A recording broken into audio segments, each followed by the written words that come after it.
आज भी हम अध्याय मानव जनन को जारी रखेंगे। पिछली वीडियो में हमने युग्मक जनन और युग्मकों की संरचना के बारे में पढ़ा था। इस वीडियो में हम आर्तव चक्र और अंडोत्सर्ग को समझेंगे। तो चलिए शुरू करते हैं। अब दोस्तों, आर्तव चक्र मादा प्राइमेटो यानी कि बंदर, मनुष्य आदि में होने वाला जनन चक्र है। स्त्रियों में यह आर्तव चक्र प्रायः 28 या 29 दिनों की अवधि के बाद दोहराया जाता है। आइए जान लेते हैं कि यह होता क्या है।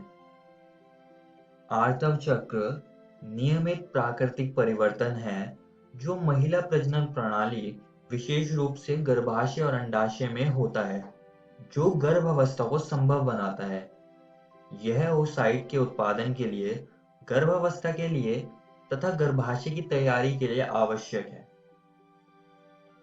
एक ऋतुस्राव या रजोधर्म से अगले ऋतुस्राव या रजोधर्म तक के घटना को आर्तव चक्र कहते हैं और ये ऐसे ही चलती रहती है।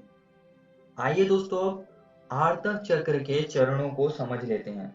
इसमें जो सबसे पहला चरण है वो है ऋतुस्राव या रजोधर्म। दूसरा है पुटकीय प्रावस्था और तीसरा है स्रावी प्रावस्था। अब दोस्तों, ऋतुस्राव यानी कि रजोधर्म में रक्तस्राव होता है, जो कि गर्भाशय की अंतःस्तर परत और उसकी रक्त वाहिनियों के नष्ट होने के कारण होता है। पुटकीय प्रावस्था में परिपक्व फॉलिकल का विकास होता है। और दोस्तों, स्रावी प्रावस्था में अंडोत्सर्ग के बाद की सारी घटनाएं होती हैं, जिसमें कि पित्त पिंड का बनना भी शामिल है। आइए सबसे पहले अंडोत्सर्ग को समझते हैं। ये आर्तव चक्र की एक घटना है जिसमें कि अंडाशय से अंडाणु निकलता है।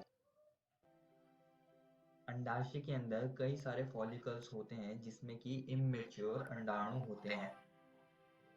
अब दोस्तों, जैसा कि मैंने आपको बताया कि आर्तव चक्र 28 दिन तक चलती है। पहले 7 दिन में एक साथ कई सारे फॉलिकल्स विकास करने लगते हैं। ये फॉलिकल्स एस्ट्रोजन हार्मोन उत्पन्न करते हैं। 7वें दिन एक प्रमुख फॉलिकल पूरी तरह से विकसित कर पाता है।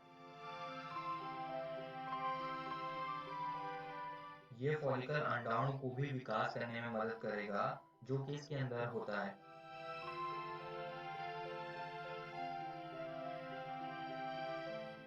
12वें दिन ये फॉलिकल्स बहुत ज्यादा मात्रा में एस्ट्रोजन रक्त धारा में उत्पन्न करने लगते हैं।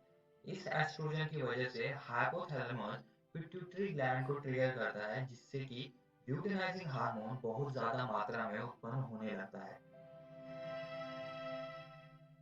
इस ल्यूटिनाइजिंग हार्मोन की वजह से जो फॉलिकल्स हैं वो अंडाशय से वृद्धि करने लगते हैं और बाद में ये फॉलिकल से जो अंडाणु है वो डिटैच हो जाता है।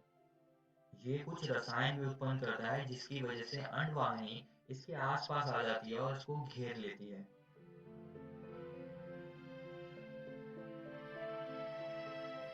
और अंत में जो अंडाणु है वो बाहर की तरफ आ जाता है, जिससे कि अंडोत्सर्ग का प्रक्रिया पूरी तरह से हो जाती है।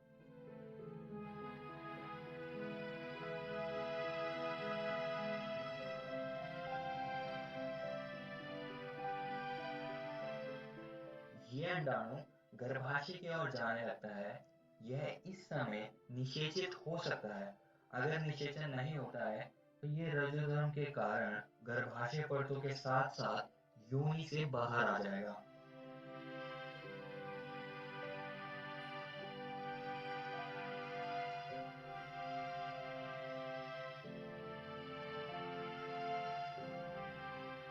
अब दोस्तों, आर्तव चक्र में कुछ घटनाएं होती हैं, तो हम उनको समझेंगे। सबसे पहली घटना है गर्भाशय घटनाएं। तो जैसा कि दोस्तों मैंने आप सभी को बताया कि आर्तव चक्र में कुछ चरण होते हैं, जैसे कि ऋतुस्राव, पुटकीय प्रावस्था और स्रावी प्रावस्था। यहाँ पर मैंने दिनों को दिखाया हुआ है जो कि आर्तव चक्र में होते हैं। अब ये वाली लाइन रजोदर्शन यानी कि मासिक धर्म को दिखा रही है जिसका मतलब है कि यहाँ पर गर्भाशय की अंतः स्तर और रक्त वाहिनियां नष्ट हो रही है, जिसके कारण एक तरल पदार्थ योनि से बाहर आता है। और ये वाली लाइन गर्भाशय घटना को दिखा रही है।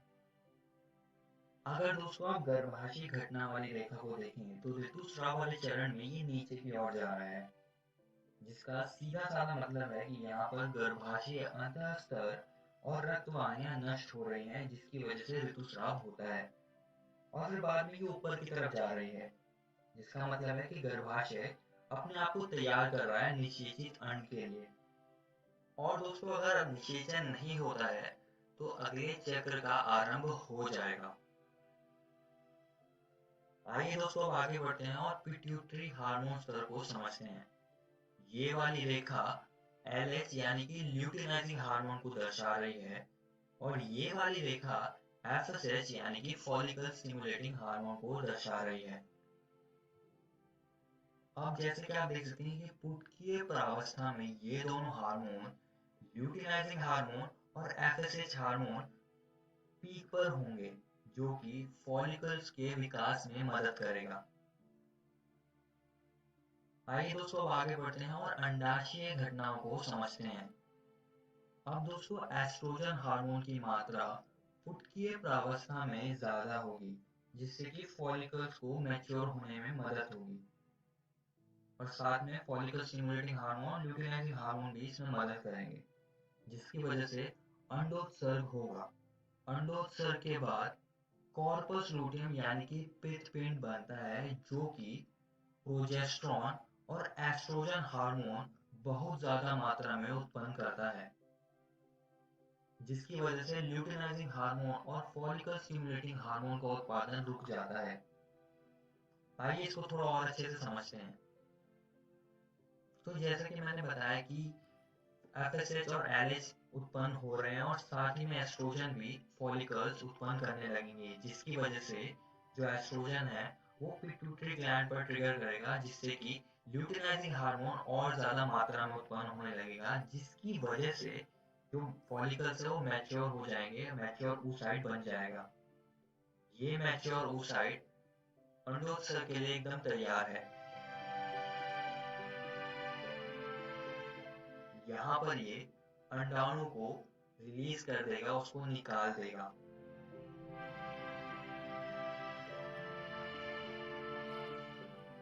और बचा हुआ हिस्सा पित्तपिंड यानी कि कॉर्पस लूटियम में बदल जाएगा। इसके बारे में हमने इससे पिछली वीडियो में भी पढ़ा था।